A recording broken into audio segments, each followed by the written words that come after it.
करवा चौथ व्रत कथा। करवा चौथ व्रत कथा हिंदू धर्म में एक महत्वपूर्ण व्रत कथा है, जिसे विशेष रूप से सुहागिन महिलाएं अपने पति की लंबी उम्र और सुखी जीवन के लिए करती हैं। यह व्रत विशेष रूप से उत्तर भारत, पंजाब, हरियाणा, उत्तर प्रदेश और राजस्थान में मनाया जाता है। इस व्रत की कथा इस प्रकार है। प्राचीन काल में एक ब्राह्मण के 7 बेटे और एक बेटी थी, जिसका नाम वीरवती था। वीरवती अपने भाइयों की इकलौती बहन थी, इसलिए उसे सभी भाई बहुत प्यार करते थे। विवाह के बाद वीरवती अपने मायके आई और करवा चौथ का व्रत रखा। पूरे दिन उपवास करने के बाद वीरवती को बहुत भूख और प्यास लगी, लेकिन उसने चांद निकलने तक व्रत तोड़ने से मना कर दिया। वीरवती की यह हालत देखकर उसके भाइयों को दया आ गई और उन्होंने उसे व्रत तुड़वाने की योजना बनाई। भाइयों ने एक पेड़ पर चढ़कर छलनी के पीछे एक दीपक जलाया, ताकि वीरवती को लगे कि चांद निकल आया है। वीरवती ने इसे असली चांद समझकर व्रत तोड़ दिया और भोजन कर लिया। परंतु जैसे ही उसने भोजन किया, उसे खबर मिली कि उसके पति की मृत्यु हो गई है। इस दुखद घटना से वीरवती को गहरा सदमा लगा। वह अपने पति के मृत शरीर के पास बैठकर करुणा से रोने लगी। उसी समय माता पार्वती ने वीरवती के सामने प्रकट होकर उसे करवा चौथ व्रत की पूरी सच्चाई बताई और व्रत का महत्व समझाया। माता ने वीरवती को सच्चे दिल से व्रत करने की सलाह दी और आशीर्वाद दिया कि उसका पति पुनर्जीवित हो जाएगा। वीरवती ने फिर से विधिपूर्वक करवा चौथ का व्रत किया और उसके पति को पुनः जीवन मिला। सत्यवान और सावित्री की कथा।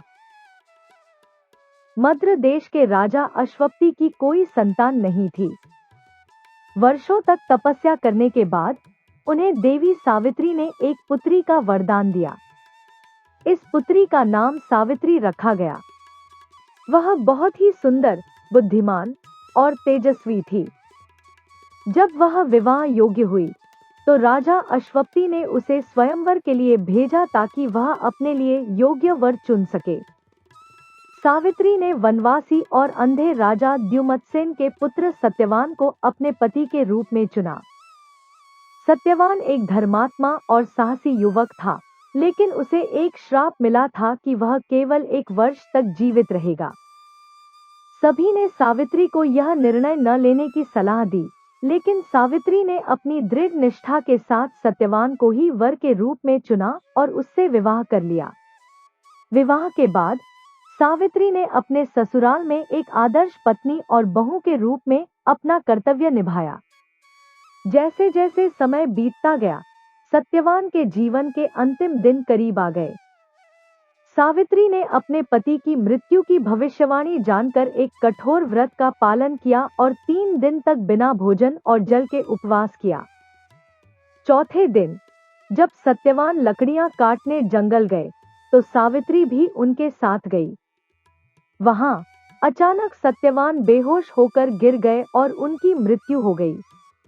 उसी समय यमराज उनकी आत्मा को लेने आए। सावित्री ने अपने पति के पीछे पीछे चलना शुरू कर दिया।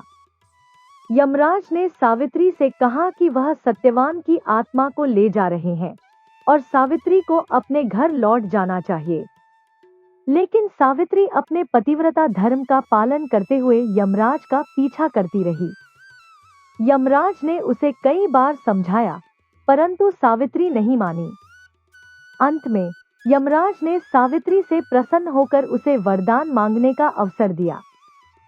सावित्री ने अपने ससुर की आंखों की रोशनी और उनका खोया हुआ राज्य वापस मांग लिया, जो यमराज ने तुरंत दे दिया। फिर यमराज ने एक और वरदान देने की बात कही, तो सावित्री ने अपने लिए 100 पुत्रों की मां बनने का वरदान मांगा। यमराज ने यह भी वरदान दे दिया, लेकिन बाद में महसूस किया कि यह तभी संभव होगा जब सत्यवान जीवित रहे। यमराज ने अपनी गलती का एहसास किया, लेकिन अपनी प्रतिज्ञा को निभाते हुए सत्यवान की आत्मा को लौटा दिया और उसे जीवनदान दे दिया। कथा का महत्व। इस कथा से यह शिक्षा मिलती है कि नारी की निष्ठा और समर्पण में इतनी शक्ति होती है कि वह यमराज तक को भी पराजित कर सकती है। सत्यवान और सावित्री की यह कथा पतिव्रता धर्म की महानता को दर्शाती है और यह मान्यता है कि जो स्त्रियां इस कथा का पाठ करती हैं, उन्हें सुख, समृद्धि और उनके पति की दीर्घायु का आशीर्वाद प्राप्त होता है। यमराज और करवा की कथा। प्राचीन काल में करवा नाम की एक पतिव्रता स्त्री थी। उसका पति एक साधारण किसान था और वे दोनों नदी के किनारे एक छोटे से गांव में रहते थे। करवा अपने पति से अत्यधिक प्रेम करती थी और उसकी सेवा में हमेशा तत्पर रहती थी। उसने अपने पतिव्रता धर्म का पालन बड़ी निष्ठा के साथ किया। एक दिन करवा का पति नदी में स्नान करने के लिए गया। स्नान के दौरान अचानक एक मगरमच्छ ने उसके पति को पकड़ लिया और उसे नदी में खींचने लगा। करवा ने जब यह देखा तो वह दौड़कर नदी किनारे आई और अपने पतिव्रता धर्म के बल से एक सूत से मगरमच्छ को बांध लिया।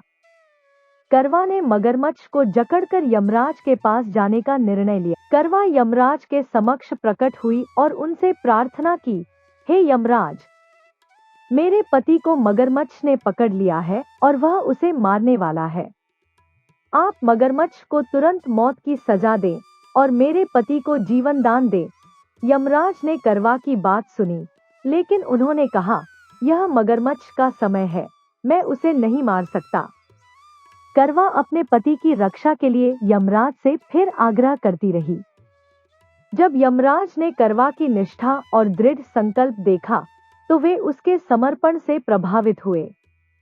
अंततः यमराज ने मगरमच्छ को श्राप देकर उसे मृत्यु प्रदान की और करवा के पति को दीर्घायु का आशीर्वाद दिया। कथा का महत्व। इस कथा से यह स्पष्ट होता है कि सच्ची निष्ठा, समर्पण और पतिव्रता धर्म के बल पर कोई भी स्त्री अपने पति की रक्षा कर सकती है और किसी भी संकट का सामना कर सकती है। करवा चौथ के व्रत में यह कथा विशेष रूप से सुनाई जाती है, जिससे व्रत रखने वाली महिलाओं को अपने पतिव्रता धर्म और संकल्प की शक्ति का एहसास हो सके।